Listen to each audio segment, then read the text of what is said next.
বাংলাদেশের সঙ্গে যুদ্ধ ভারতের কাছে তো কয়েকদিনের ব্যাপার নয়, কয়েক মিনিটেই ফয়সলা হয়ে যাবে। তা আমরা বড় ভাই হিসেবে চিমটি কাটছে, আঁচড় কাটছে, সহ্য করছি। এটা ইউনূসের উস্কানি, উনি যুদ্ধ লাগাতে চান, কারণ উনি ইতিমধ্যে জনসমর্থন খুইয়েছেন, ভ্যাট চাপিয়েছেন, প্রত্যেক দিন মানুষ খুন হচ্ছে, বর্বরচিত ঘটনা হচ্ছে। আজকেও একটা পুলিশ মহিলা কর্মীর ঝুলন্ত লাশ থানার মধ্যে পাওয়া গেছে, হিন্দু। স্বাভাবিকভাবে ইউনূস যুদ্ধ লাগিয়ে রাষ্ট্রপ্রেমের জিগির তুলে টিকে থাকতে চাইছে, কিন্তু ভারতীয় বিএসএফ সংযমের পরিচয় দিচ্ছে, কারণ বাংলাদেশের সঙ্গে যুদ্ধ ভারতের কাছে তো কয়েকদিনের ব্যাপার নয়, কয়েক মিনিটেই ফয়সলা হয়ে যাবে। তা আমরা বড় ভাই হিসেবে চিমটি কাটছে, আঁচড় কাটছে, সহ্য করছি। তো বেড়া আমরা দেবই। পাবলিক রাস্তায় নেমেছে। কেন্দ্রীয় সরকার সাথে আছে বলেই তো কালকে হটিয়ে দিয়েছে ওদেরকে। পাবলিক সাপোর্ট করছে, কোচবিহারেই বলুন, জলপাইগুড়িতেই বলুন, মালদাতেই বলুন, সর্বত্র জনগণ এগিয়ে এসছে। ভারতীয় জনগণ ভারত মাতা কি জয় বলছে, জয় শ্রীরাম বলছে, এবং কাঁটাতারের বেড়া দেওয়ার কাজে তারা হাত লাগিয়ে। সীমান্তে শাসক দলের যারা মদতপুষ্ট চোরাকারবিরা তাদের কিভাবে নিয়ন্ত্রণ করা সম্ভব? শাসক দলের মদতপুষ্ট যে সমস্ত চোরাকারবিরা আছে তাদের কিভাবে চাইলে নিশ্চিতভাবে করা যায়। সেক্ষেত্রে রাজ্য পুলিশ তার সহযোগিতা দরকার, যে সহযোগিতাটা ত্রিপুরা, আসাম, মেঘালয়, মিজোরামের সরকার করছে বিএসএফকে বা কেন্দ্রীয় এজেন্সিকে, পশ্চিমবঙ্গে সেই সহযোগিতা পাওয়া যাচ্ছে না। কারণ এরা রোহিঙ্গা মুসলমান, এদের জাল আধার কার্ড, ভোটার লিস্টে নাম তুলছে। আনসারুল বাংলার সাদ শেখ, তিনি দুবার তৃণমূলকে ভোট দিয়ে দিয়েছেন মুর্শিদাবাদে যে জঙ্গি ধরা পড়েছে। তাই এখানে একটি এমন সরকার দরকার যে সরকার জঙ্গিবাদ নির্মূল করতে কেন্দ্রের সঙ্গে হাতে হাত মিলিয়ে কাজ করবে। সে সুযোগ আসছে, 12-14 মাসের মধ্যে আসছে।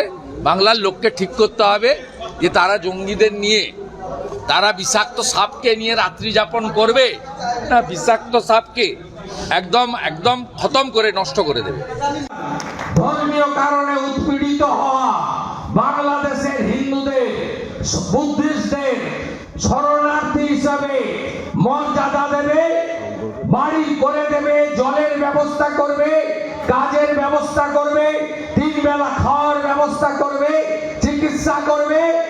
আর ওই কালকে শিয়ালদা স্টেশনে যারা ধরা পড়েছে মায়ানমার হয়ে, বাংলাদেশ হয়ে, এই বাংলা হয়ে যারা দিল্লি যাচ্ছিল, এই অনুপ্রবেশকারী রোহিঙ্গা মুসলমানদেরকে পেলিয়ে এই রাজ্যের বাইরে বের করতে হবে।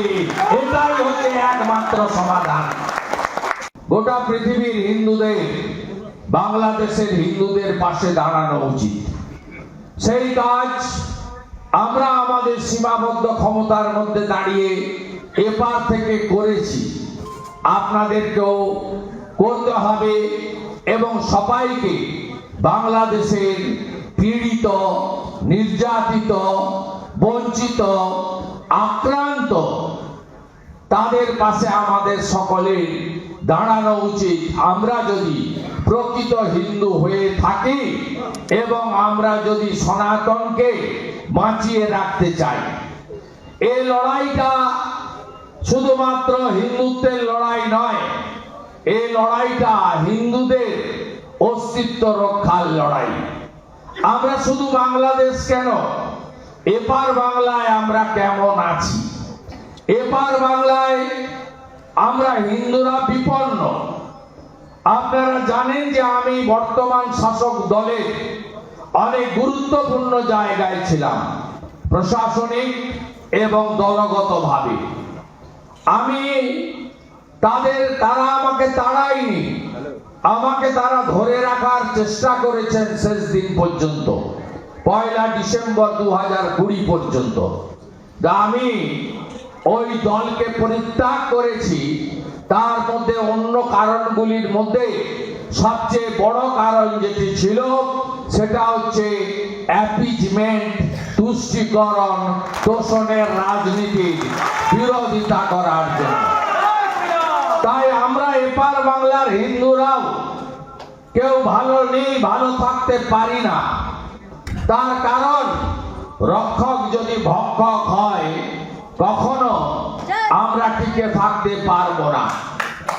আমি এপার বাংলার হিন্দুদের অবস্থা আপনারা অনেক সভা সমিতি, মিডিয়া, সোশ্যাল মিডিয়া নানাভাবে শুনেছেন, জেনেছেন। 2024-এ দুর্গাপুজো থেকে শুরু করে কার্তিক পুজো এমন কোন সনাতনী ধর্মীয় আচার অনুষ্ঠান নেই যেখানে আমরা আক্রান্ত হইনি। শুধু তাই নয়, প্রত্যেক দিন সকালবেলা, শীতের সকালে আপনি গোটা পশ্চিম বাংলায় জাগ্রত, প্রতিষ্ঠিত শতাব্দী শতাব্দী প্রাচীন মন্দিরগুলো থেকে, সমস্ত বিগ্রহ থেকে শুরু করে মন্দিরের থেকে চুরি, এটা একটা নিত্য নৈমিত্তিক ঘটনায় পরিণত হয়েছে পশ্চিমবঙ্গে। শুধু বেলডাঙাতে কার্তিক পুজোকে কেন্দ্র করে একাধিক মন্দির ভাঙা হয়েছে।